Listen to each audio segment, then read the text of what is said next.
The coronavirus pandemic has closed down museums and art exhibitions globally. The United Kingdom has now entered one of its strictest lockdowns to curb infections, which is why one augmented reality exhibition is attracting Londoners on the shores of Thames. And augmented reality is being used to show weightless sculptures. Our next report explains how. Art lovers and tech enthusiasts are rushing to the shores of London's Thames, armed with their phones and tablets. They are experiencing a unique art exhibition enabled by augmented reality. AR or augmented reality is an interactive experience of a real-world environment where objects which live in the real world are enhanced using technology. So these art lovers are seeing invisible objects. All they have to do is scan a QR code plastered to several red life buoys with their gadgets. And then giant, colourful digital sculptures come to life. The exhibition is titled Unreal City and provides a safe way of enjoying art in the public space. Many things that we were anticipating that they would become relevant and even urgent in a few years, they were kind of fast forwarded through the pandemic. You know, everyone questions whether we should travel so much and whether we should ship expensive artworks in big crates across the globe. I mean, progressive, ecologically aware audiences maybe don't think it's ideal to fly all the way to another continent for a weekend to look at art and fly back home.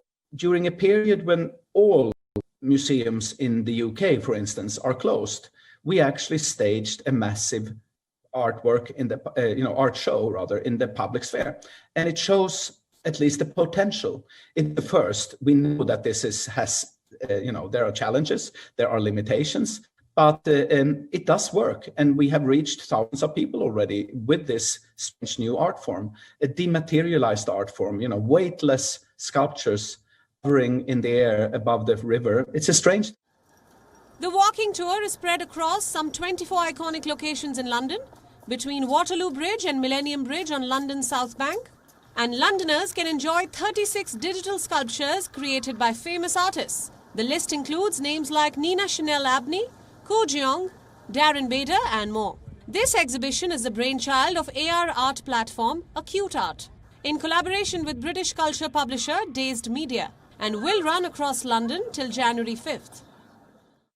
And one of the ideas has been to democratize art, to in a way make art visible in places where normally it's not visible. I have nothing against traditional art fairs or museums, of course. I spent my life working for such institutions, but there are people who don't live in major capitals where there are big collections in print. Armed with their tablets and smartphones, these art lovers are enjoying unique digital sculptures. From a giant ice cube, a huge spider, to even some absurd humorous situations created by artists. As people across the UK enter the new year in one of the strictest lockdowns in the world, this unique art exhibition is going to provide some much-needed reprieve. Bureau Report, WION, World is One. Co-presented by Skoda. Simply clever. WION, World is One is now available in your country. Download the app now and get all the news updates on the move.